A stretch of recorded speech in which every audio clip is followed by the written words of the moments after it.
comments, and views expressed on The Kevin Smith Show are those of the people that make them and do not necessarily reflect the views of Kevin Smith, The Kevin Smith Show, or its affiliates or sponsors.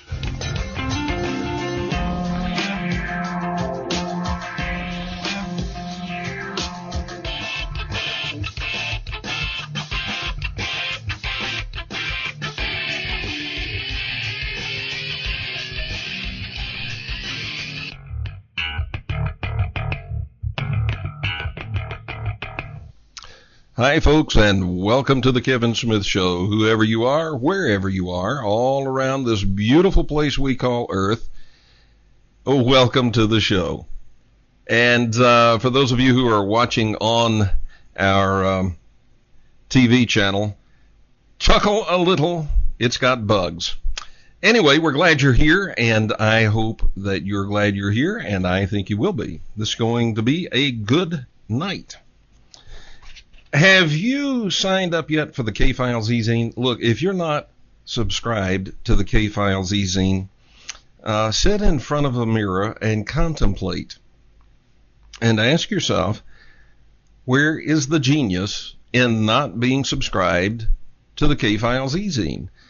It's absolutely free. There are no strings attached, none whatsoever. You can unsubscribe anytime you desire to do so.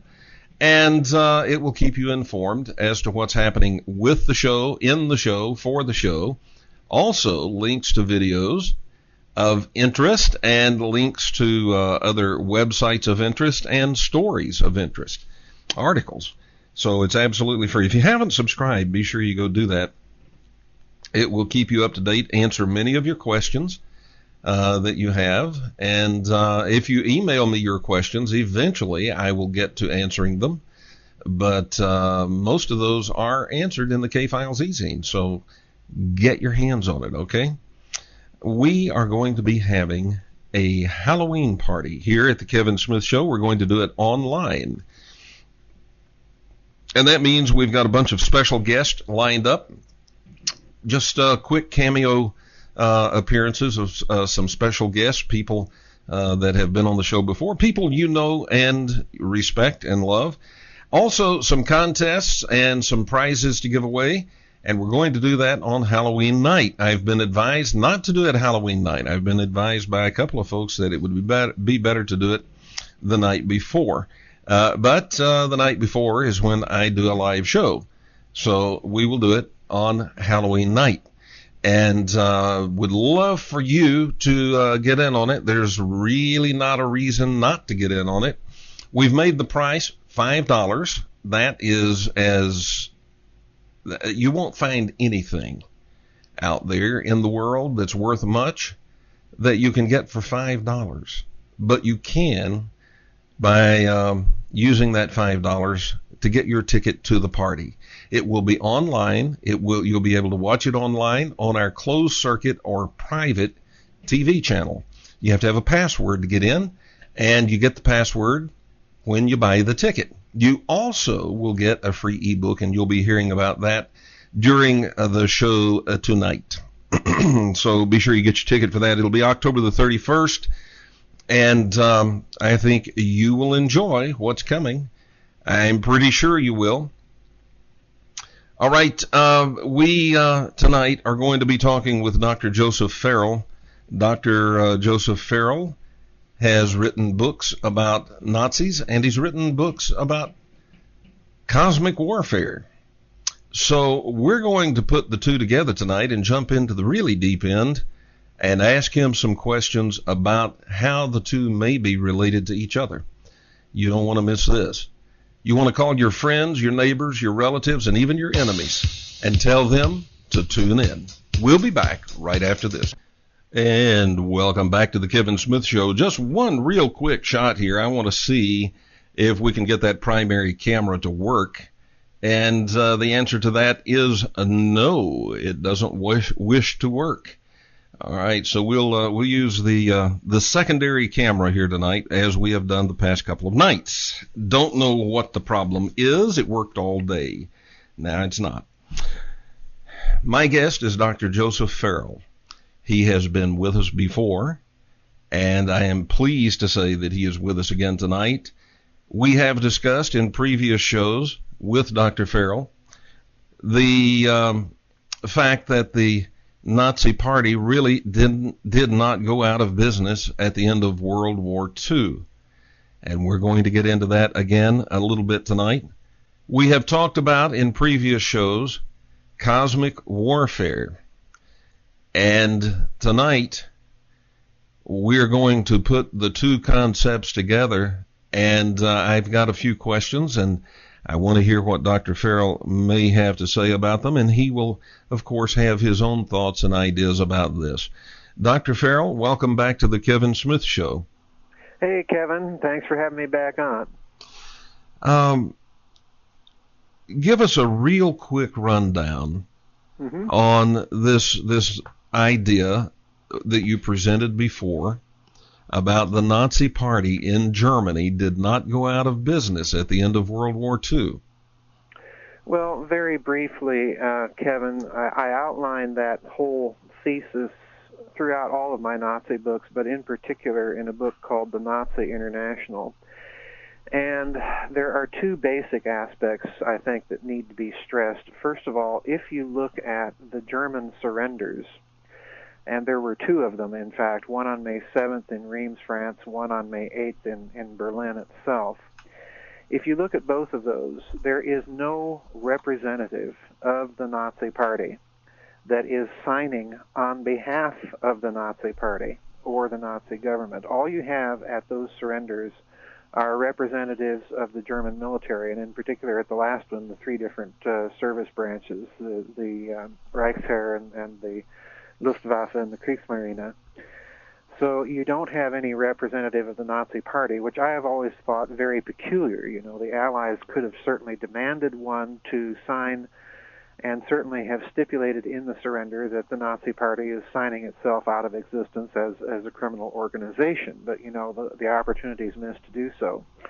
The other major thing, and I want to stress this very heavily, is that by this point in the history of the Third Reich, it is really Martin Bormann that is running the internal affairs of the Third Reich. Hitler is more or less preoccupied with trying to run the war.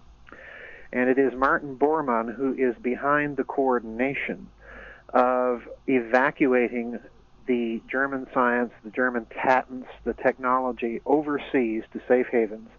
He has constructed a basic strategic evacuation plan. And part of that plan, in my opinion, is that he sees to it that the Allied bloc and the Soviet bloc get more or less an equal division of the spoils, but he keeps the, so to speak, the really good stuff, you know, for the Nazis themselves after the war. And as I outline in that book, there is clear evidence that the Nazis continued their most advanced secret research project under their own auspices independently after the war in Argentina for some time before, again, they move the project and then you lose all track of it. But yes, this is basically my thesis. All right, and again, the name of the book is Nazi International, right? Right. Mm-hmm. All right. Now, and this is very interesting indeed, because without getting into the details right now, I will a little bit later. I've already gotten a flash message from Australia asking some of the same questions that I intend to ask you here tonight. Once it was known who was coming and what we were going to talk about, other minds were thinking along the same track as I was thinking. All right, now, I've got here in my hands, I've got a printout of the 25 points of Hitler's Nazi Party. Yes. Mm-hmm. And I'm not going to read all of these, but I will summarize some of them, and if it becomes necessary, we'll read them. But the third point here says, we demand land and territory, or colonies, for the maintenance of our people and the settlement of our surplus population. The fourth point states who can be citizens. And that fourth point says only those who are our fellow countrymen can become citizens. So no outsiders can become citizens. You could not immigrate to Nazi Germany from any other country and ever hope to become a citizen. Right. All right. No green card in Germany. All right. Now, the right to choose, this is point 6, the right to choose the government and determine the laws of the state shall belong only to citizens. Now, there are people that would say, well, yeah, that's the way it should be. And you know, I have to say that people who are not citizens of the United States should in no way have any part in making laws in the United States. It ought to be the citizens that make the laws. But the key point here, when we put these three together, is that we're not going to allow outsiders. You can never become a German citizen unless you were born here. We, and only we, will determine the laws, and we're looking for colonies.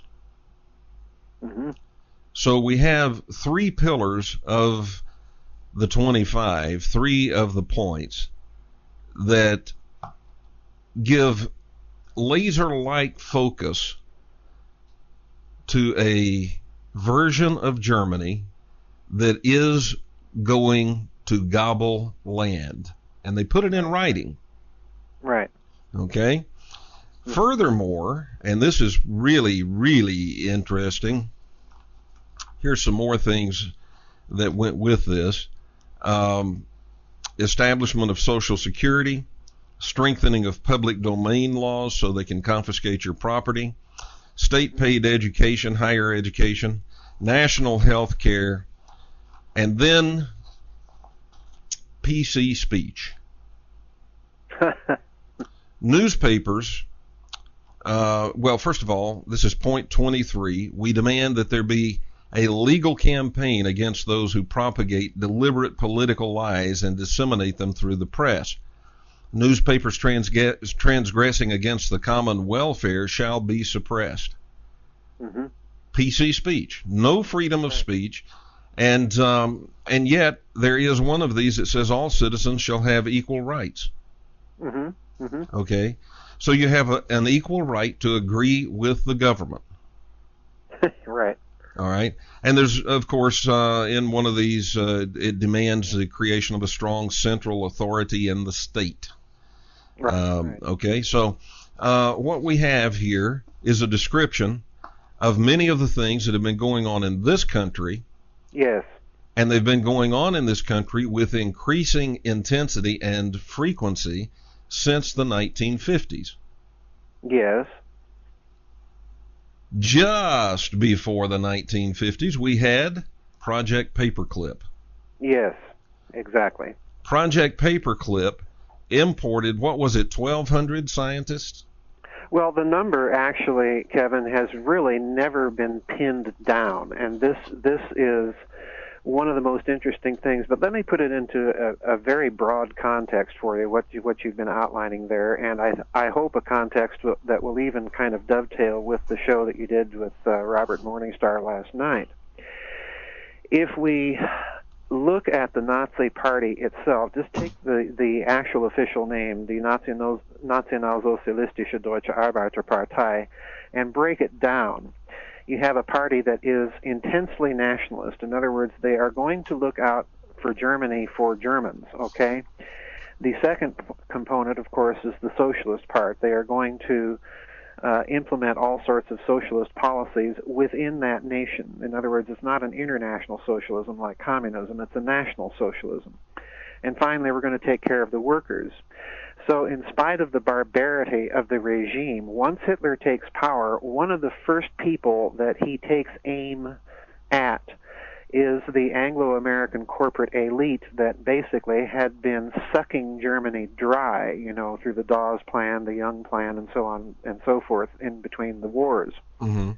And one of the first things he does, and I hope this is a point that your listenership will take to heart, because Nazi Germany implemented 2 major policies.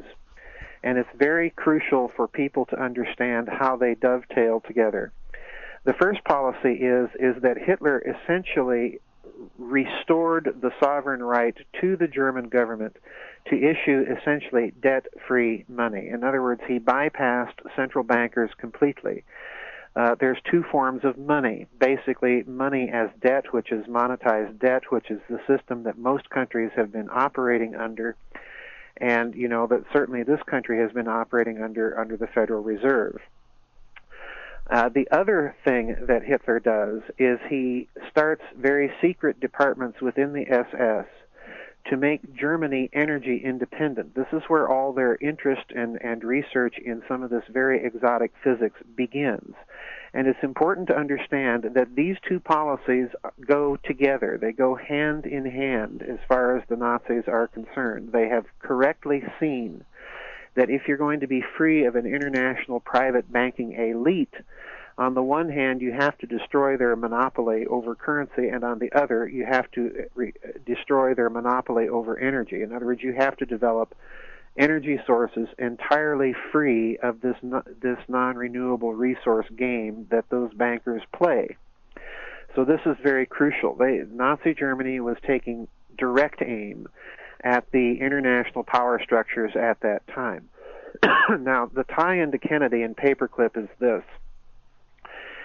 At the close towards the end of the war, and I've written about this in the SS Brotherhood of the Bell, there is, of course, that very interesting private deal that is struck between Allen Dulles, who was the station chief of the OSS in Zurich, Switzerland at the time, and General Reinhard Gehlen, who was the chief of German military intelligence on the Eastern Front.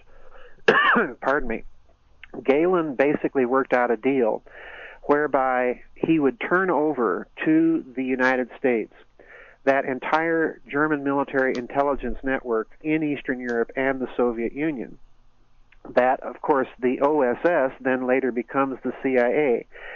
So in other words, what I'm telling you, Kevin, is that for all intentions and purposes, the entire operational and even to a certain extent analytical Soviet desk at the CIA was a front for a house of Nazi spies, and the civilian charter and character of the CIA was already compromised 2 years before President Truman signs the National Security Act of 1947 into law. Plus, there is this.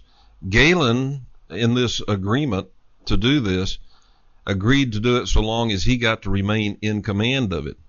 Exactly. Gehlen was in the day-to-day operational control of this network. So in other words, what you have at that instant is the creation of a kind of international power structure for this Nazi organization. And let me be very clear once again, Martin Bormann is sitting on top of all of this. Think of Martin Bormann as Dick Cheney, and think of him as Dick Cheney without the warmth and charm. In other words, this guy is a real piece of work, all right? Now, the final thing I want to mention with respect to the Kennedy assassination is that Dulles, of course, was a director of the CIA. He was very aware of this whole Nazi network. When he was fired by Kennedy, if you look at what Kennedy is taking aim at with his directive to smash the CIA into 1,000 pieces and so on and so forth, he is taking direct aim at one of the fiefdoms of power that the Nazis had established themselves in after the war. So you have, in addition to all the things that Mr. Morningstar on your show outlined last night, another group that is certainly a player in the assassination and that has a major interest in seeing President Kennedy taken out is, of course, this international structure of Nazis. And dig and sniff long enough in the Kennedy assassination, and you will find ultimately these international fascists and Nazis popping up all over the place. This is what so perplexed Jim Garrison, and he really didn't even know what to make of it, but the story is very clear, and you're correct. The policies that we see going on in this country right now are clearly fascist. And they have been for some time. So if you want to pursue that coup d'etat angle a bit more, the scenario that is being set up is very, very frightening. Well, before we do proceed, I want to make sure that everybody understands upon what basis I proceed. Sure. I am apolitical. I do not give a tinker's damn about Republicans. I do not give a tinker's damn about Democrats. I am an American, and I am loyal to the Constitution. And the show is not about politics. However, there are players that are highly political, that are doing things and have done things related to UFOs. Right. And because of that, we have to look, if I don't want to sound crude, but it's really pretty simple. If you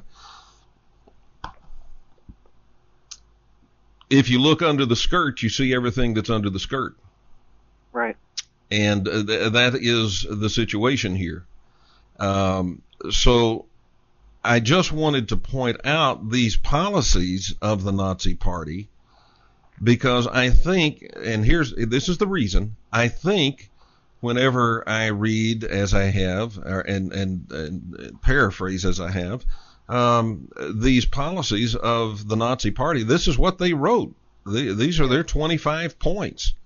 Right. Okay? So, this is their program.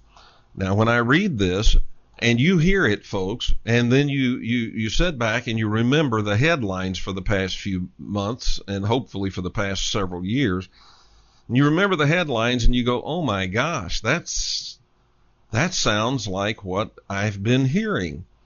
Yes. That is exactly the point. The point being that if the Nazis did not go out of business, then we certainly have some evidence in front of our eyes that should tell us they may still be not only in business but active and fairly successful right here in the United States. And it has an impact on this whole topic of UFOs. We'll be getting into that. We have to take a break, and we'll be back right after this. We're talking with Dr. Joseph Farrell. We're talking about the concept that the Nazis did not go out of business. And I said it plays prominently if this can be established. And I think, by the way, you make an excellent case for it. But so do the headlines all across our newspaper since the 1950s. Mm-hmm. And the trend, just watch the trend since the 50s in the United States of America and see, are you headed towards more freedom? So you put that together with the documentation that you, Dr. Farrell, have provided, and you make an excellent case here. But I want to go to NASA and one Mr. Werner von Braun. Sure. Highly respected, highly loved by the American people. And although, and I remember this coming up about him being a former Nazi. I remember this coming up when I was a kid. Too. And it was downplayed. They said, well, if you didn't go along with Hitler, you got shot.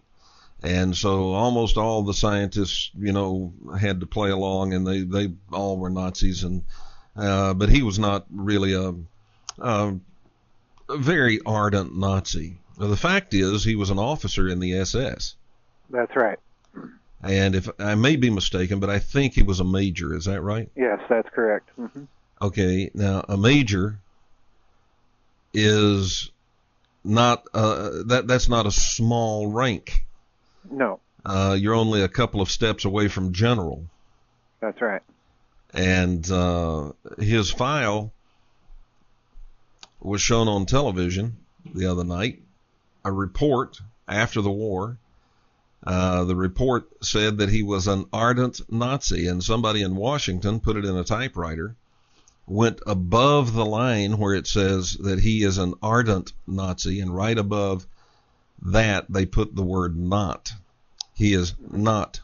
So it's above the line, and it was inserted, He was an ardent Nazi, and he was not the only one.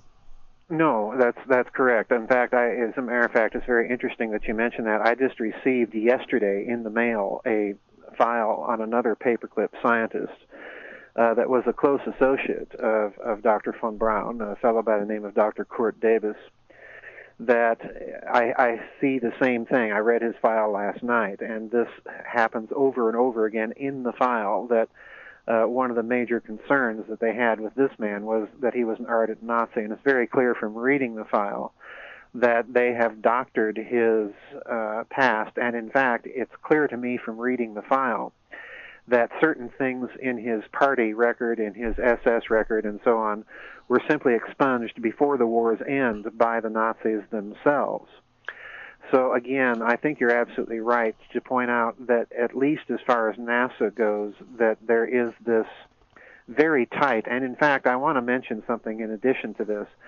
One of the early security concerns that I've discovered in my research that I'm doing now for a book I'm writing now is that our counterintelligence was simply, to put it bluntly, shoddy with respect to these Nazis. They were given more or less free rein, and we discovered that they were buying these Mercedes cars on these little government salaries. So in other words, they're getting money from somewhere. And we also discovered that they had a more or less intact internal chain of command amongst themselves. So in other words, they're acting more or less as a quasi-independent group inside of the United States, inside the space program, the ballistic missiles programs, and so on and so forth, to the point, Kevin, that they were more or less in total control of those V-2 launches that were taking place in Texas and New Mexico after the war, even to the point of sending up nose cones with cameras. And when our people went out to find these camera films, after these nose cones would come back down on parachutes, they were missing. So in other words, it looks to me, Kevin, as if they were using this program to do a little bit of covert spying on us, and passing it along to their higher-ups in this international Nazi organization. So yeah, the penetration of these people into, as I've been discovering in the research I'm conducting now, into the post-war American military-industrial complex is just absolutely stunning. It boggles the mind, Kevin, when you actually sit down and see who went where and what they were doing. It's just absolutely mind-boggling. There was always, after the war, there was always speculation that Hitler did not really die. Yes. And I don't know what to think about that, because I've seen very convincing documentaries that say he did, and here's why we know he did. I've seen very convincing documentaries that say he didn't, and here's why we can say that he didn't. I don't know, but Hitler was never the story. Hitler, no, he was the puppet out front. He was in a certain sense the front man, and as I've indicated, it's really Martin Bormann who is controlling even all access to Hitler for a considerable period in the final years of the war. So the one you have to look at is Bormann. But let me go to the Hitler story briefly. I was just on Coast to Coast this last Saturday night talking about the fact that recent DNA tests on the skull that supposedly is Hitler's, that the Soviets have had for a number of years, has turned up to show that this skull is actually that of a woman under 40 years of age.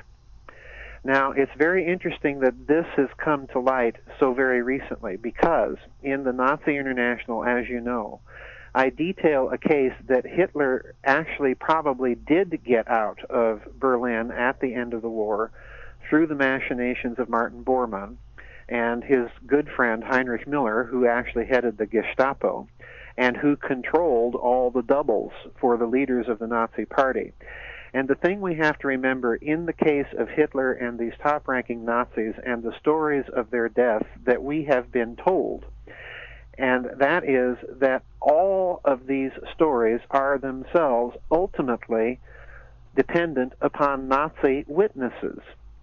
So in other words, even in the case of Hitler, we're dealing with a story that we have been told and that was more or less adopted by Trevor Roper and British intelligence at the end of the war, a story that has been told to us by a bunch of Nazis. So this is the reason I think that we have to view these stories of their deaths with extreme skepticism, because in any court of law, these witnesses, of course, would be impeached character witnesses. And to me, I've always found it very difficult to believe these stories simply because the Allied propaganda during the war is that these people are a bunch of inveterate liars. And then all of a sudden, at the end of the war, we believe them. Now, to a certain extent, there's a psychological necessity. Everybody needed Hitler to be dead at the end of that war. But the fact of the matter is, I think that you can make an excellent case, especially if you talk to the Argentinians down in Argentina.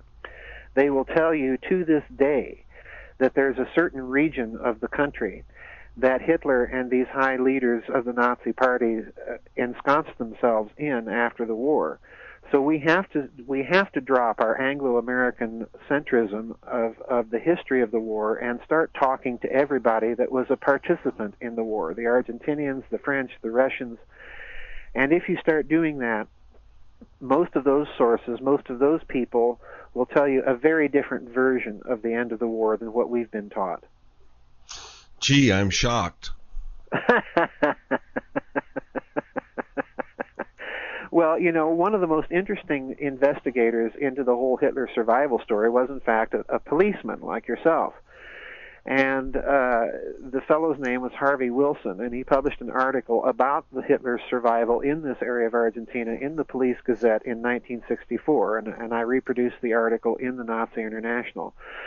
So, you know, the way it looks to me, Kevin, is that Nazism survived, and by survival I want to stress that I mean it survived in more than just the case of just a few of these Nazi leaders in little hideouts and enclaves. They survived with an organization, they survived with an independent security service, they survived with a political agenda, which they certainly put into place after the war. You find Nazi sponsorship of many of these radical Muslim cells in the Middle East. You find Nazis involved in the overthrow of King Farouk in Egypt, working on behalf of the CIA, but also in behalf of their own agenda in bringing Gamal Abdel Nasser into power in that country. You even have Nazis involved in getting him to throw the Americans and British out of Egypt and to bring in the Soviets. So, when you get to that point, you really have to question the sanity of these post-war Allied and Soviet powers. All right, now this brings up an interesting question. I don't know if you've researched this part of it. Mm-hmm. Only way to know is to ask. So here we go. At the end of the war, mm-hmm. you have Martin Bormann divvying up patents and trinkets of science. Right. Some of it going to the Russians, some of it going to the Allies. Right. Both the Russians and the Allies were enemies of Germany. Now, I know the Russians at one time were allies with Germany. Right. And in fact, for a while, there was some question about which side the U.S. would come down on. Right. And but anyway, here they are divvying up the science to former enemies. Right. Divvying up the scientists, because as we had Project Paperclip, a bunch of those scientists were taken to the Soviet Union as well. Right. And we got a bunch, they got a bunch. And now we have the Nazis that are escaped, or some of them perhaps living in the U.S., therefore in relative freedom, orchestrating both the Soviet and the U.S. against each other. Right. Looks to me like they won the war. Well, in a certain sense, I think you can actually argue that case, and I'm glad that you brought up the idea of orchestrating the Cold War, because it has been pointed out by numerous people that Galen's organization was heavily penetrated by the NKVD, which of course later became the KGB in the Soviet Union. And it's also been pointed out that Galen's first estimates of Soviet military capabilities and intentions after the war were done deliberately to get us into an arms race. Now, here's the thing I want to point out that these people miss. Anytime you're dealing with double agents, you're dealing with people whose loyalty is questionable. So it looks to me that what Galen is actually doing is he's allowing some of his own people supposedly to be turned by the KGB so that he can literally do the same thing with the Soviet Union and feed them a bunch of disinformation about our military capabilities and intentions and get them locked into an arms race. So in other words, my point is that with the Galen organization, which incidentally later becomes the nucleus for West German intelligence, the Bundesnachrichtendienst, and that in turn becomes the nucleus for NATO intelligence. There's a key right there. What it looks to me as is that you have a deliberate long-term plan being orchestrated during and set up during the war by these Nazis to make sure that the East and West get locked into this arms race so that you have maneuvering room for Germany and for what one of Martin Bormann's primary principal post-war goals is. And we'll have to find out what that is when we come back from break. We'll be back, folks, right after this. Welcome back. I'm Kevin Smith. My guest this evening is Dr. Joseph Farrell. Dr. Farrell, you were about to make a point of Martin Bormann's most focused goal for after the war. What was that? Well, yeah, believe it or not, and here it comes. One of his principal goals after the war was to create a European federation which Germany would be able to dominate, and these are his words now, by elastic political means. So what do we have right now in Europe? We have precisely a European Union, a European federation. And who are the two countries that dominate it? Well, France, of course, and guess who? Germany.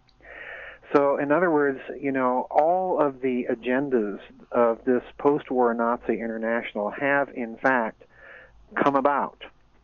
And, if we look at this international Nazi organization, it would take an organization of international extent to pull off something like that, and that's exactly what I'm arguing.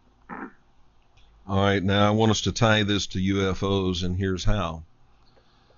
We've established, I think, I think you would agree that what we've done here in laying out the continued existence of the Nazis is pretty much like skipping stones on the water. There's a great deal more material that people need to take a look at, but I think we've established some of the documentation for the existence of a continued Nazi party. Right. One of the things that you told us is that not only did they continue to exist after the war, but they existed with an intact command structure. Yes. And with various intact institutions within their organization. Yes. You also told us they saved the best goodies for themselves in terms of the science. Now, they were working on, at the end of the war, what we would call saucer-type aircraft. Yes. There are people that say they successfully flew them. There are people that say they didn't. Right. But we know for sure they were working on them. Yes. Yet the Soviet Union went heavily into rocket technology. Yes. So did the United States of America.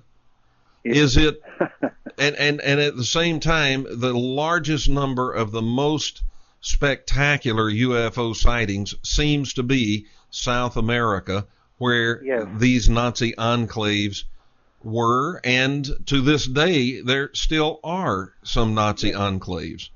Oh, yes, definitely, definitely. Is it possible that this is what happened? Oh, yes. Now, let me lay the scenario out. Mm-hmm. We've already talked about the possible scenario of them orchestrating the Cold War. Yes. They've got scientists that went to the Soviet Union. They've got scientists that went to the United States, and they all still seem to be answering to some central command structure. Yes. Okay. So here in the United States, those scientists directed technology towards rocket technology. Yes. Over in the Soviet Union, they were directed towards rocket technology, while down in Argentina, they were building UFOs. Is that a possibility? Well, to be very blunt in my answer, yes, because the project that I lay out that is going on in Argentina, that I lay out in the Nazi International, is precisely a continuation of their most advanced secret research project, which was called the Bell, and we've talked about that on your show. Mm-hmm. And in 1951, that project is shut down, ostensibly by Juan Perón, but if you read what I lay out in the Nazi International, it's very clear that the man who headed up that project, a Nazi scientist by the name of Dr. Ronald Richter, that it's very clear that he is under orders, basically, to make his project look ridiculous and foolish and fraudulent so that they can shut it down and move it elsewhere. And that's exactly what I believe happened. We don't know where it moved to, but we do know from the evidence that the Nazis were continuing all of their most advanced research into free energy, into field propulsion, and into the acquisition of what for them was the ultimate weapon. And I want to stress something here. In my books, I have outlined what I believe to be a fairly convincing prima facie case that the Nazi atom bomb project was successful. And the reason I'm bringing that up is because that project was not even classified by the Nazis at the highest level. The project that was classified at that level was precisely this Bell project. So in other words, yes, your scenario, I think, makes a lot of sense. It looks to me that somebody, and probably this Nazi International, has continued research in Latin America with all of their vast funding through their penetration of the Latin American drug trade and so on and so forth, that they have continued funding this research and development of this very exotic physics that the Nazis were pursuing for a very long period after the war. And once you have said that, once you've admitted that, while they have us building rockets and the Soviets building rockets, this means that essentially they have put themselves or maneuvered themselves into the position to be able to develop a technology that is wildly more capable than anything that chemical rockets will ever be capable of in terms of its potential interplanetary significance. Okay, now we're approaching the cosmic war. Yes, exactly. Exactly. You see, my devious mind has been working on these points since our last two shows. All right, here we go. They've got what we would call UFO technology. There are rumors that they may have had extraterrestrial contact in the beginning that helped them to get started. Mm-hmm. But then when they weaponized the craft that they built, they lost extraterrestrial help. Mm-hmm. If they have continued now to develop these in South America and have developed, in fact, technological superiority over what the U.S. has and over what Russia has, mm-hmm. and if they, in fact, now have the ability to fly between the stars, mm-hmm. this cosmic war that you have talked about could be restarted, could be resparked, could it not? Well, oh boy, yeah. Let me talk to a number of points that you've raised there. First of all, I do not believe, or I am not an adherent, that the Nazis made any genuine extraterrestrial contact, because as you pointed out in your remarks, these are rumors. Mm-hmm. Rumors themselves are not substantiated. In fact, the people putting them out are a group of post-war neo-Nazis. Well, and one of the key people, I can't think of his name, wrote a series of pro-Nazi novels. Oh yes, that fellow by the name of Wilhelm Landisch. That's it. I cite his stuff at great length in the Nazi International, as a matter of fact. But let's look at this cosmic war scenario and this idea that a space war may be starting again, because if you've been following the recent work of Richard Hoagland, it is very clear that there is some sort of covert war going on upstairs. We've had in recent years a comet that blew up for no apparent good reason, and of course there's no good physical model that can explain why a comet would blow up on the basis of natural causes, all right? The other thing we've had happen in recent years is two satellites, a Russian and American satellite, slamming into each other. And neither Russia nor America would permit any of their satellites to be manipulated into that position. So somebody... And we've got several organizations, both in Russia and here, that are tracking everything in space down to 4 inches in size. Exactly. And when they say they didn't see this coming, that they need to go tell that at Disneyland. Exactly. They saw it coming, but the point is there was nothing they could do about it. This means that there is another group in play that has their hands on the technology to do this. And the only group that we can find in the historical record that would even remotely approach an interest, or that has shown an interest in having possession of that sort of physics, of that sort of technology, is precisely the Nazis, all right?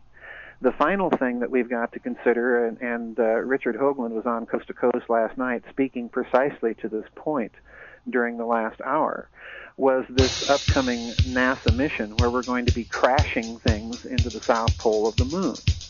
All right, we'll pick up there when we come back. We have to take a break. We'll be back, folks, right after this. All right, welcome back to the Kevin Smith Show. My guest is Dr. Joseph Farrell. Dr. Farrell, I had to cut you off in mid-sentence. The floor is yours.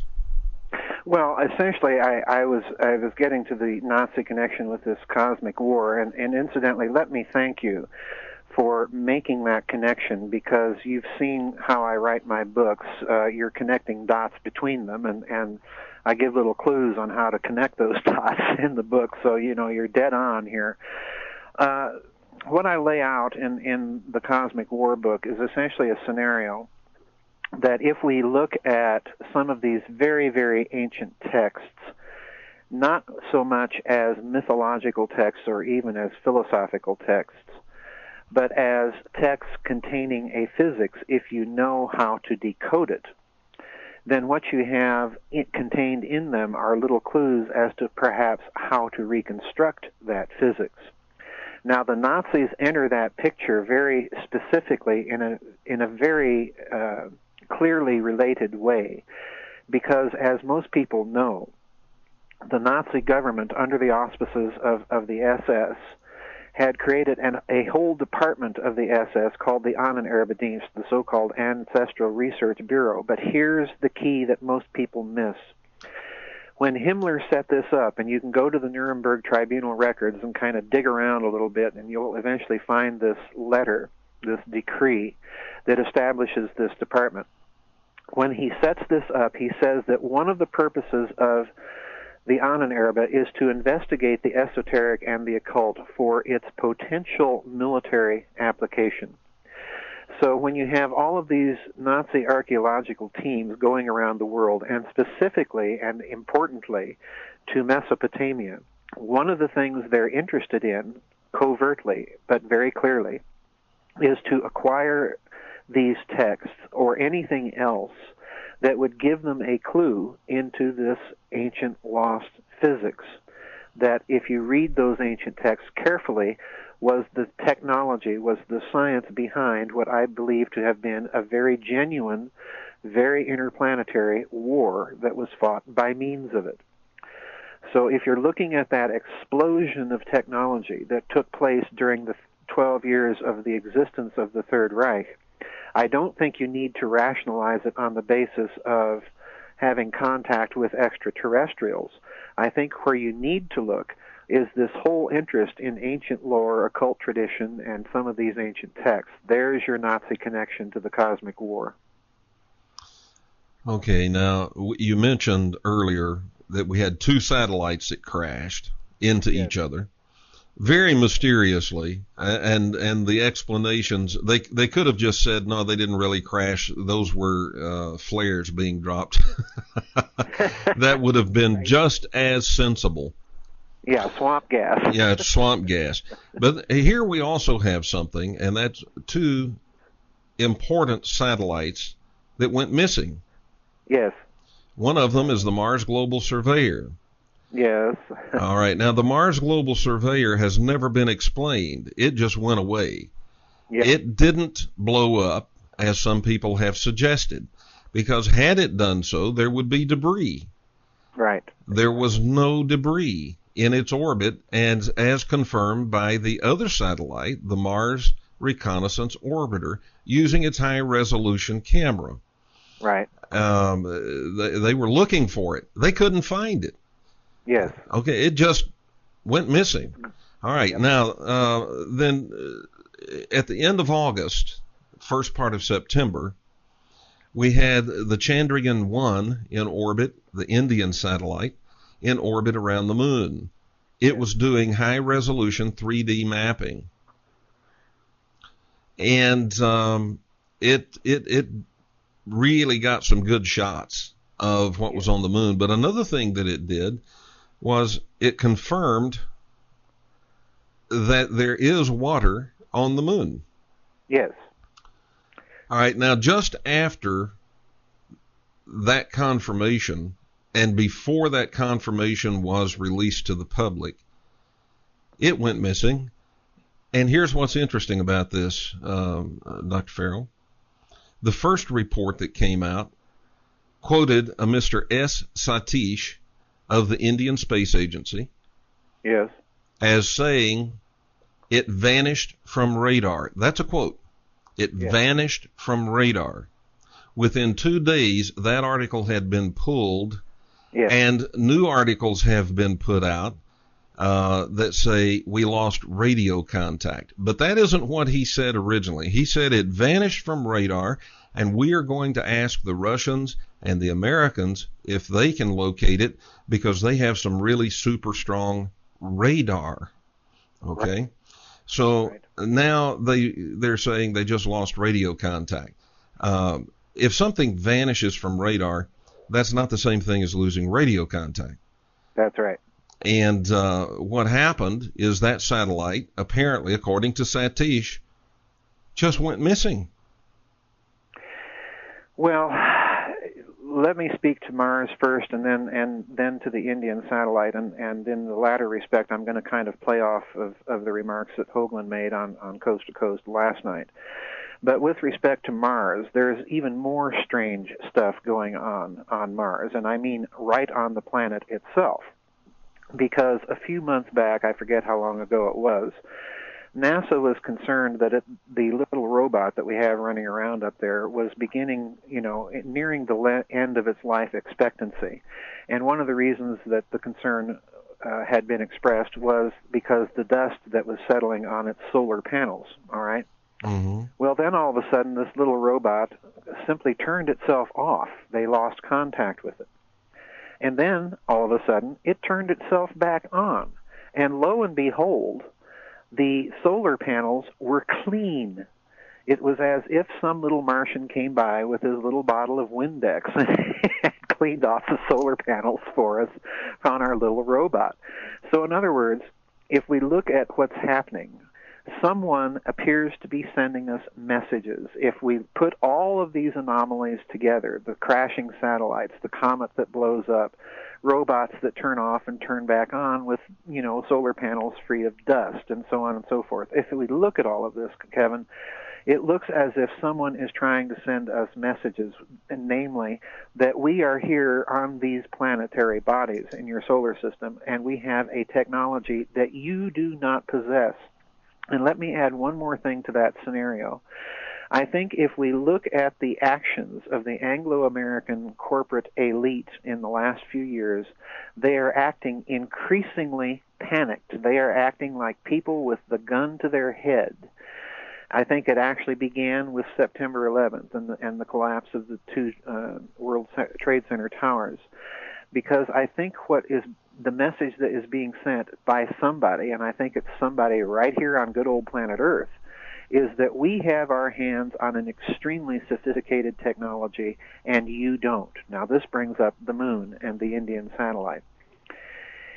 The loss of radar contact, the utter absence of this satellite, would indicate to me that whoever was behind that, and I am very insistent that there was probably somebody behind it. Again, it's part of the same message pattern that is being sent to these rocket-based technological powers that have committed themselves essentially to a physics and technology that basically is designed to dead end. Someone is sending them messages that they have their hands on a technology that is vastly more sophisticated and much more capable and of a genuine interplanetary capability. Now, if we go to what Richard said on Coast last night, I mention it for your listeners because it's directly of interest to this scenario that you're sketching out. And that is that the discovery of water on the moon is also dovetailing with another discovery that Indian satellite made, and that is the presence of an extremely paper-thin atmosphere on the moon that was not there during the Apollo missions and the space probes, the unmanned space probes of the 1960s.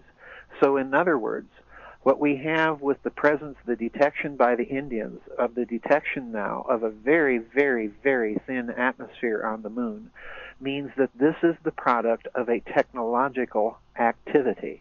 Somebody is there, and somebody doesn't want anyone to know that they're there. So if we go back now to what I've been saying all along, in the historical record, the only people with an interest in this kind of advanced sort of field propulsion physics that have had that interest since the 1930s, if not before, and that have been pumping money and covert projects and personnel into the development of that stuff are the Nazis. And the only people with an historically verifiable track record of post-war existence, of post-war organization, and of a post-war pursuit of research projects in that area that could represent an independent power that is not represented by the United States, Russia, India, China, Japan, or the European Space Agency with their rockets is precisely this Nazi international. All right, tell you what I want to do. I'm going to go ahead and open up the phone lines. I've got some more questions, but we'll invite our audience to join us. And the telephone numbers, ladies and gentlemen, are 623-444-5889. Or if you need to call me toll free, please feel free to do so at 888-223-4599. So if you have a question or if you have a comment for Dr. Joseph Farrell, those are the numbers to call. As always, if you live outside of the USA and you live outside of Canada, you don't want to make the international long-distance call, no problem. All you have to do is go to my website, kevinsmithshow.com, scroll down, and you'll see a link that says Flash Message. All right, let's go to the telephone. Caller, you're live on the Kevin Smith Show. Your first name and from where are you calling? Hey, Kevin in North Carolina. Hi, Kevin. Another one out of the park tonight, Kevin. Well, I'll tell you what, anytime you have Joseph Farrell on the show, it's home run time. I wish I had half your energy, Dr. Farrell, all the books you've come out with. Okay, well, Mike, go ahead. It can be exhausting, let me tell you. I can't imagine how you keep up.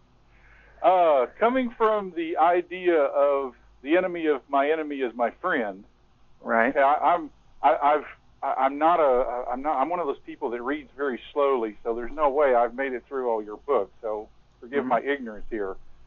But if I'm trying to follow what we're saying, what you said earlier in the show, is that the Nazis basically took down the global banking cartel of the day. Right. So are they still at war with that cartel, or, the Illuminati, or whatever you want to call them, or have they replaced them? What a wonderful question. No. I have a new book coming out next spring from Farrell House called Babylon's Banksters, but let me kind of answer that question by setting up this scenario. If you look at the Bilderberger group and who is involved at the very initial founding and those early meetings, you'll discover something very peculiar. The founder, of course, is Prince Bernhard of the Netherlands, along with David and Lawrence Rockefeller. But Bernhard is an SS officer. So if we assume now the existence of an intact post-war Nazi international organization with its own chain of command, as an SS officer, he's answering ultimately to Martin Bormann. Okay? Now, Martin Bormann, in turn, is the financial genius of the Third Reich, bar none. And he is sitting on top of an enormous pile of liquid and hard assets that he has to launder, and the only people to launder them are in London and New York. Okay? So if you look at some of the early attendees at those early Bilderberger meetings, one of them is precisely Dr. Hermann Josef Abs, who is the chairman and CEO of Deutsche Bank. Okay? So it looks to me that what you have with those Bilderberger meetings is a covert détente deal that is being struck by this post-war Nazi international and its chief rival, private rival for power, that Anglo-American corporate elite, to move all of that money, to launder it through those big, huge London and New York banks, all right? Now, you mentioned 9/11. And I want people to look at the symbolism of the two World Trade Center towers, and follow me very carefully here. Because what I believe happened on 9/11 was an operation within an operation within an operation. In other words, I don't believe that the 9/11 truthers are looking deeply or long enough, okay? I don't believe that demolitions or nanothermite or mini nukes or any of the other claptrap and nonsense that you've heard out there can explain the physical signatures that you see happening when those towers come down, because quite literally they are being turned to dust. To do that with controlled demolitions, you would have had to pack those buildings with so much explosives that it would have been very difficult to do, especially under everybody's noses. What you're seeing there is a technology being displayed. Now look at the symbolism of what those two towers represent. Number one, they represent the headquarters, so to speak, the symbols of the center of that Anglo-American corporate financial power. That's the first thing. But the second thing, and what people miss, is that those two towers also represent the twin Masonic pillars, Jachin and Boaz. In other words, they are visible representations of that other power that is so closely intertwined with that Anglo-American financial elite, namely Freemasonry. All right? So whenever someone strikes at those towers in the way that they were struck, that is a clear strike against the symbolism of that Anglo-American corporate elite. And the strike is with a technology that that elite does not possess. That's why they are panicked.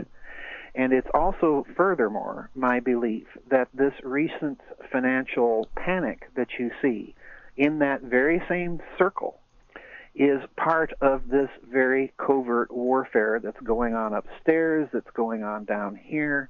Somebody has these people panicked, absolutely spitless. They are running around, scrambling madly to make sure that their own energy supplies in the Middle East are secure. So yeah, that's kind of the scenario I'm working with right now.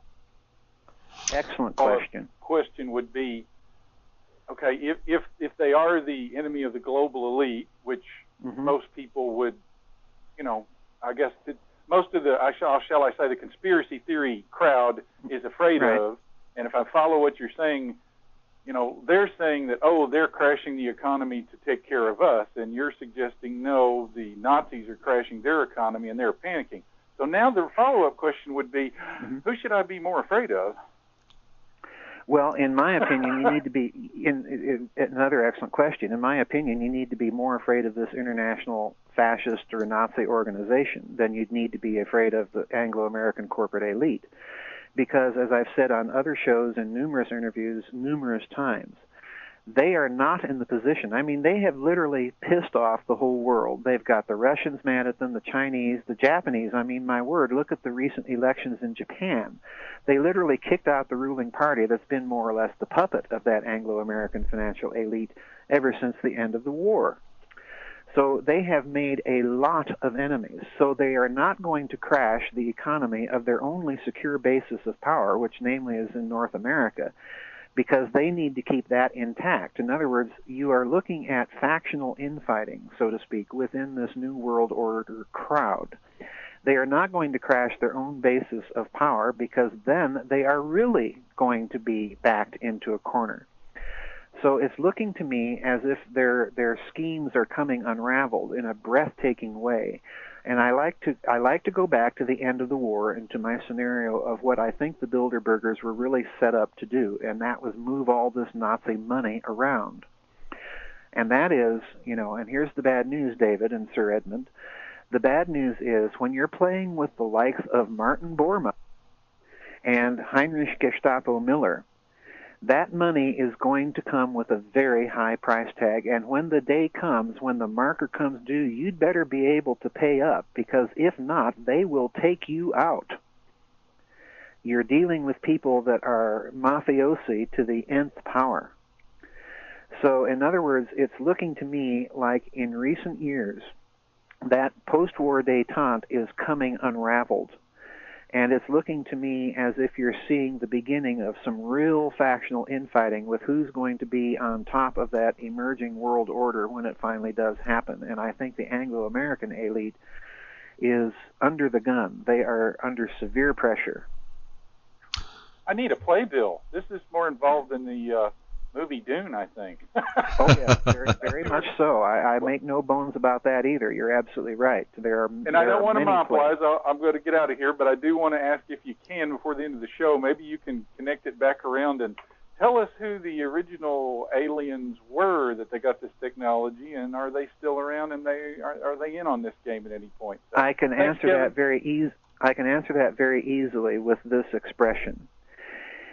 If we are to credit the ancient Sumerian, the ancient biblical, and the ancient Egyptian texts, or for that matter, even the ancient Hindu texts, that at some point there was a contact with Anunnaki, or with Nephilim, or with gods, whatever you want to call it, and if that contact involved the interbreeding, that means there has to be, by the laws of genetics, enough similarity between whoever they were and whoever we were at the time in order for that to work. So let me put it very bluntly. They are our genetic cousins. They are, so to speak, of the genus Homo sapiens. And they may be another species, like we're Homo sapiens sapiens. Within that genus, they are probably some related species. Okay, that's it in a nutshell. All right, Kevin, thanks for the call. Excellent question. Very, very good. 623-444-5889. That's the number, or 888-223-4599. That's the toll-free number. All right, from Colombia, I've got a flash message. Let's take this call, and we'll do the Colombia flash message after the break. Caller, you are live on the air. Your first name and from where are you calling? Stefan from Quebec City, Kevin. Hi, Stefan. Dr. Farrell, I have to admit I'm a bit confused, and I'm going to ask a humdinger of a question here. Sure. I was always under the impression that the Nazi Party was against the Jewish people in general, right? Yes. So if they're the ruling elite of the planet, shouldn't it also come to pass that the Germans themselves would be the elite of the planet, that they would be in the top positions? Well, that's always been a part of Nazi ideology, and in fact, I think I've alluded, and I take the meaning of your question, and I'll address that in a moment, but I think I've already alluded to the fact that if you look at the structure of the European Union very, very carefully and see who is the dominant role-playing nations in it, it boils down essentially to two, and that's France and Germany. Germany in particular, if you look at the moves that Germany has made in Eastern Europe since the reunification, it is absolutely mind-boggling how deeply, deeply they have penetrated and how very influential they are. Okay, we'll get the rest of that answer after this break that's just about to take over. And Stefan, do you want to hang on until after the break? Oh, I sure do. All right, hang in there. We'll be back, folks, right after this. All right, welcome back to the Kevin Smith Show. We're talking with Dr. Joseph Farrell, and the question under consideration at the moment is, since the Jews were the targets of the Nazis, and because they were sort of the ruling elite, and well, wouldn't that mean that the Nazis would become the ruling elite? And Dr. Farrell, you were answering that, so have at it. Well, the other thing I want to mention to Stefan, and I think I sense what his confusion here may be, and that is the détente that I mentioned that was struck at the Bilderberg initial Bilderberg meetings. If you go back, Stefan, to World War II, the biggest dirty secret of the war is that there was a very, very covert and quiet cooperation between the RSHA, the Reichssicherheitshauptamt, which was basically their national security agency under the SS, and Zionism. Now, that's one of the biggest, darkest, dirtiest secrets of the war. You really have to dig to find it, but let me give you a couple books that you can go to start researching that topic if you're interested in it. One of them is a book. One of them is an excellent book by a fellow by the name of Christopher Simpson, and the title of the book is called Blowback. He details in there how the Gestapo actually helped train some of the Palestinian Jewish cells to commit acts of terrorism against the British mandate. Okay, and the fellow's name that was in charge of the Zionist end of that was a fellow by the name of Fievel Polkus. Okay, the German end of that would have been coordinated by none other than, sit down, have a strong swig of coffee on this one, than Reinhard Heydrich. Okay, the other book that you need to look at is a book by a Jewish playwright by the name of Benjamin Hecht, very famous playwright back in the 60s, and that book is called Perfidy. Okay, just the English word perfidy. That book details a very famous trial that very few people know about that was held in Israel in the 1950s of a Jewish doctor that was actually convicted of having cooperated with the Nazis in rounding up his own people and shipping them off to concentration camps. And he was, and Hecht gets into his motivations for why he was involved in that activity. So those are two good places to start. But you have put your finger on one of the deepest, darkest, dirtiest secrets of the war. Well, let's pry it open. Thanks for addressing it. I've always wondered about that. I've always wondered about the relationship between those two. Thank you. Well, all right. I could say a whole lot more, but at this juncture, if I ever screw up the courage to write the book on that particular topic, then but I doubt I will. It's very murky, and it's very saddening when you see what's going on. All right, thanks, Stefan, for the call. All right, let's get to a couple of flash messages. This one from Colombia, and it says, the Dr. Mengele connection. Has anyone noticed how many characteristics of alien abduction mirror Nazi genetic experiments? Lately, I have wondered if the alleged alien Nordics are actually the creations of Dr. Joseph Mengele or his disciples. Aren't they the perfect Nazi master race supermen? There is a town in Brazil called Candido Godoy, yep, which has a mysterious high rate of twins currently, and said to be connected to the experiments of Mengele. Yep. The Greys could also be a Mengele creation. fitting the Nazi slave race concept, perhaps derived in some ungodly manner from human embryos which they resemble. The Nazi program could be using the ET idea as a cover. So what do you think? Yep. Basically, yes to all the above.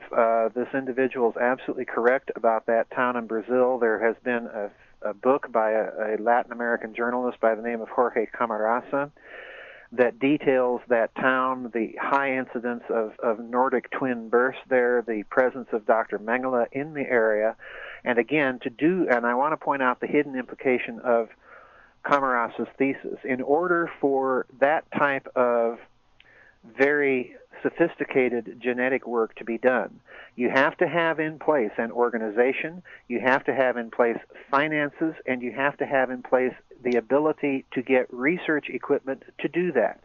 And again, all of this is clearly present with this Nazi International organization that I outline in the book of that name. So yes to that.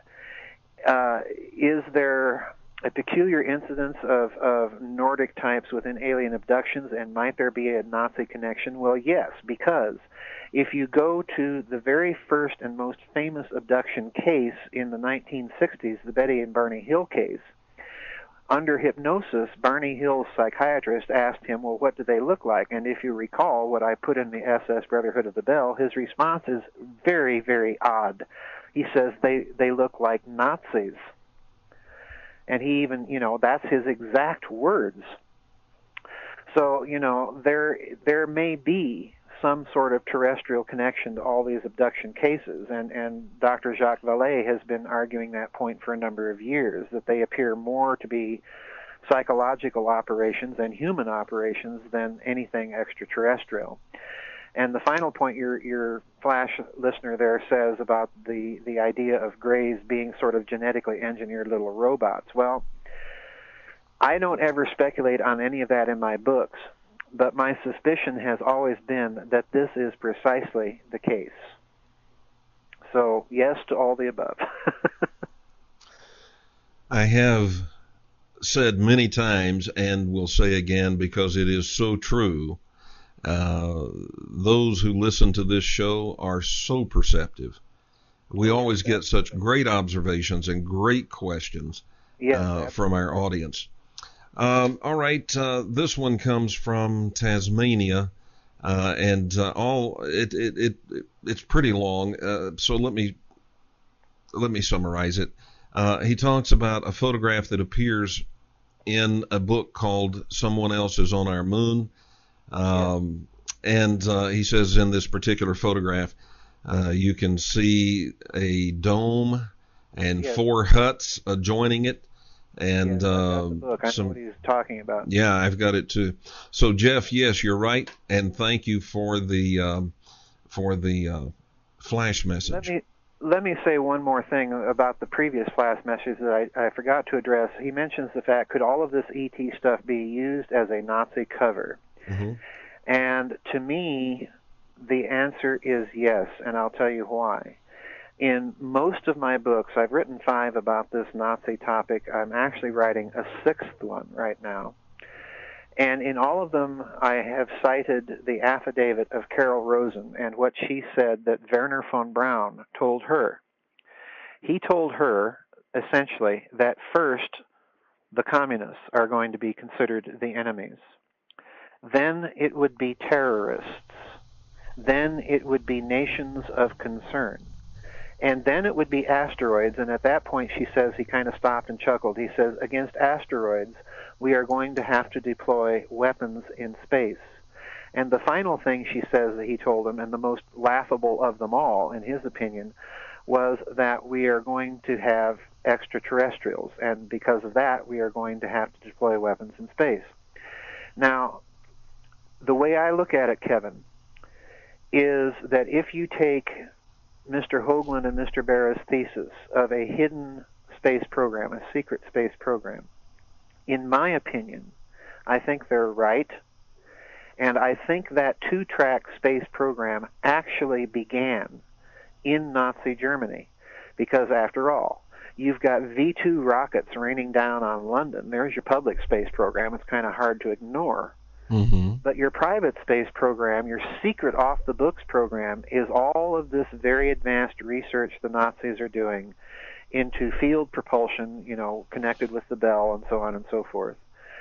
So it's looking to me like this whole agenda began in Nazi Germany.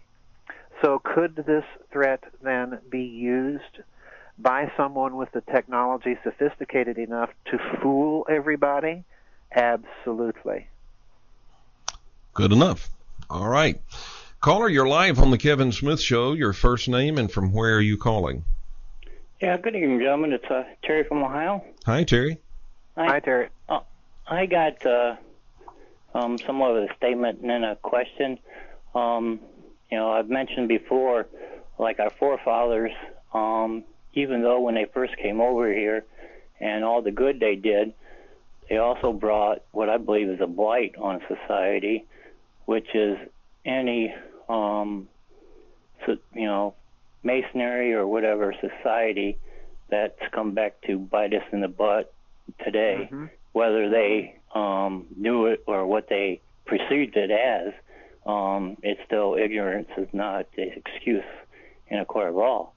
And then we turn around, didn't learn nothing from that, and then we, out of greed and need, we bring these scientists over from Germany and anoint them to the top of the food chain and power, and then now we're sitting back saying, how could this happen?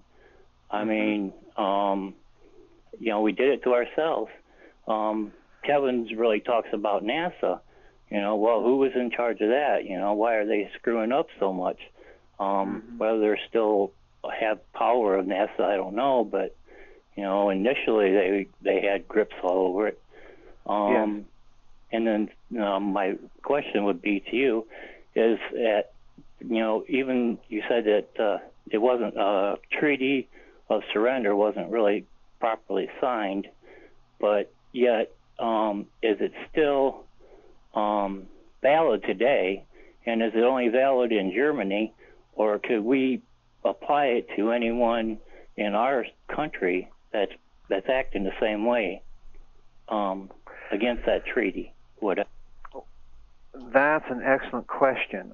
The question of the German surrenders is, if you look at the actual documents that I have in the Nazi International, there is a codicil in both of them that those surrender terms would be set aside by any surrender terms, general surrender terms, that were to be negotiated at a later date, okay? Now, I have looked and looked and looked for those general negotiated surrender terms, and I cannot find any. It is possible that the treaties that were signed between West Germany and the three Western Allied powers that granted West Germany sovereignty are to be taken in the sense of those negotiated surrender terms. But to my knowledge, under international law, there's nothing that specifically states that. Now, as regards to what the internal implications of that may be in terms of these Nazi paperclip scientists in this country, that's another good question. And I haven't found anything in my searches to indicate that there was ever any provision made for these scientists under international law. This was all done not even under U.S. law. It was done very covertly and oftentimes in complete violation of the policies that President Truman established for bringing these people over here, because you are dealing with so many sanitized records of their Nazi past. It's not even funny. So another excellent question. I have to commend you. Okay, thanks for the question, Terry. We've got a break coming up. Does that do it for you, or you want to hang on through the break? Oh, yeah, I'll hang on, because I got one just real quick thing. All right. We'll be back, folks, right after this, so don't go away. Welcome back to the Kevin Smith Show. We're on final approach. We only have a few minutes left. And let me warn both of you gentlemen, both Dr. Farrell and Terry, I've got another flash message I've got to get to, so we have to kind of hurry through this. But Dr. Farrell, Terry says he's got another question for you. Sure. Yeah, I just find it kind of fishy, like when that we got the scientist over here and to work on the bomb. I understand that maybe we had some kind of nuclear program going on. I don't know how intense that was. But then when we got them, we pretty much went right to the bomb. And Russia took scientists too, and they seem to have got to the bomb pretty fast, whether they had a program or not. So I'm kind of wondering, wouldn't this be such a different world, if we had it and they never had it? I believe that it was given to them, to play this game that they're playing, good guy, bad guy. Well, good point. And very briefly, let me put it to you this way. The very first book I wrote is about this Nazi stuff is a book called Reich of the Black Sun. Now, there is unfortunately a pirated version of this book on the internet. Please, if you're going to read the book, at least do me the favor of buying it. But in the book, I outline the fact that the Nazi program, first of all, was far more successful than we have been told. And in Nazi International, I lay out a scenario that was actually proposed by another American researcher by the name of Carter Heydrich, a superb researcher, wrote a book called Critical Mass. It's definitely worth reading.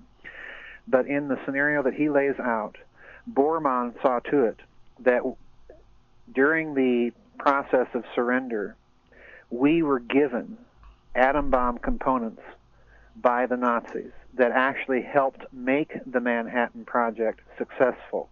Now, I am not arguing that our program would not have been successful on its own, but it would have been much later, okay? So, yes, I think your instincts there are dead on. All right, flash message here from Patrick in Australia says, "Good day, Kevin. Very interesting topic.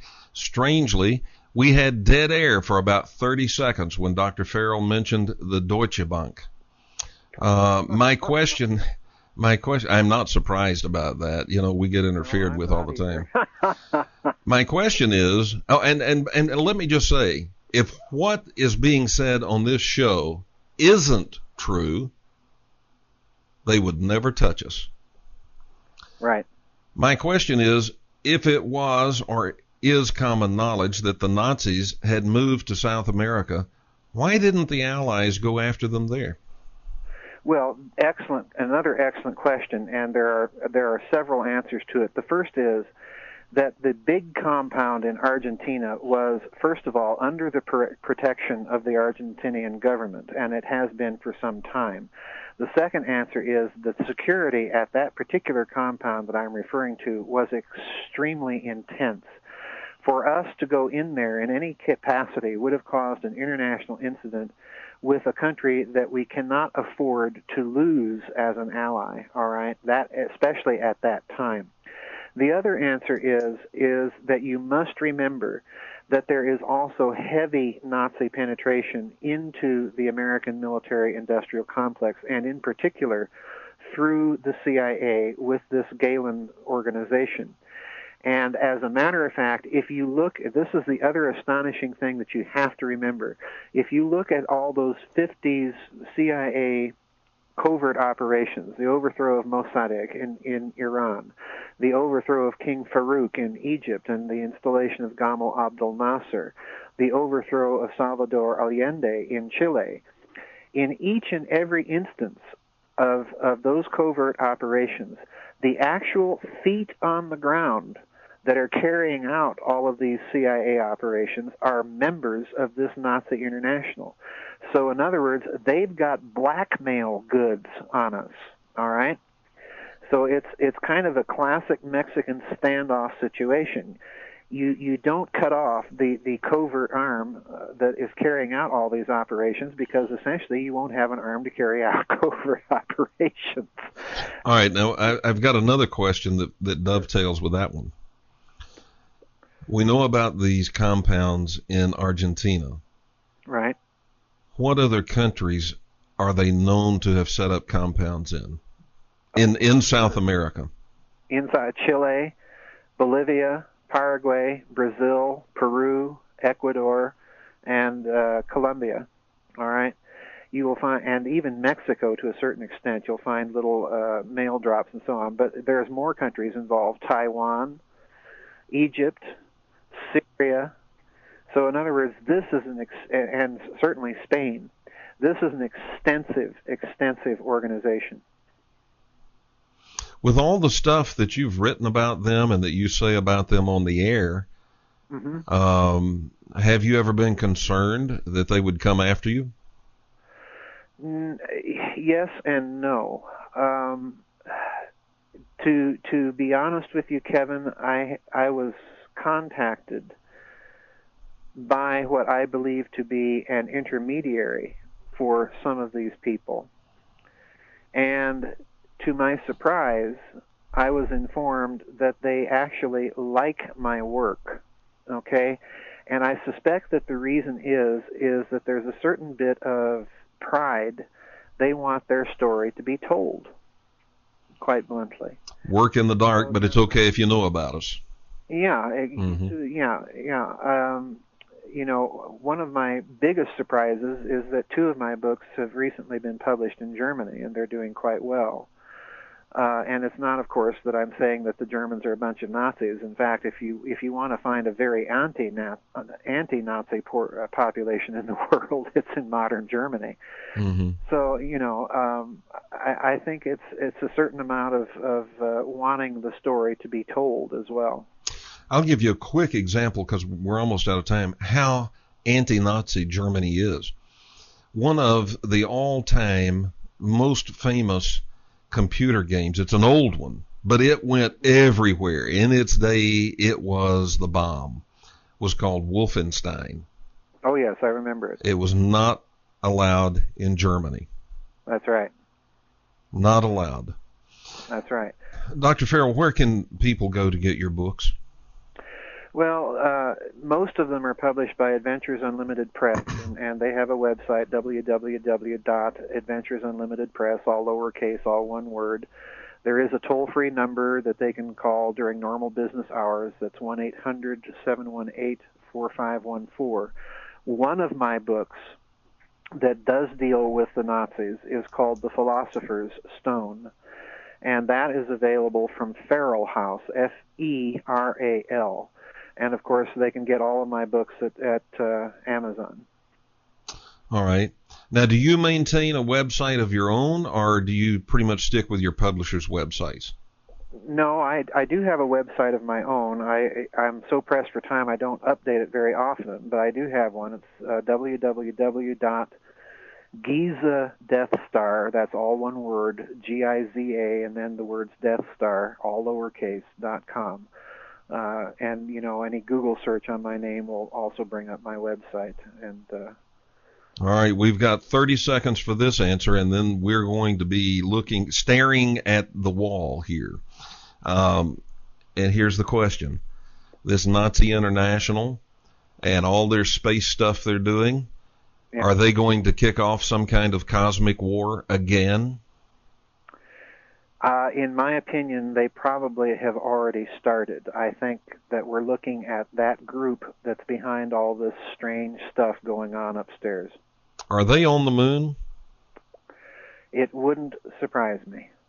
Okay. I want to thank you for being with us. As always, it is fascinating when you're with us, and I definitely hope you will come back. I'm sorry? Yeah. Thank you for having me back on. Oh, well. We'll love to have you on anytime you want to be here. Just stay on the line with me for a moment, if you will. All right, folks, that's it. That's a wrap. That's the end of the show. My friends call me Steel Eye. My enemies do too. You can call me whatever you want. Just keep coming back again and again and again. Until next time, so long, everybody.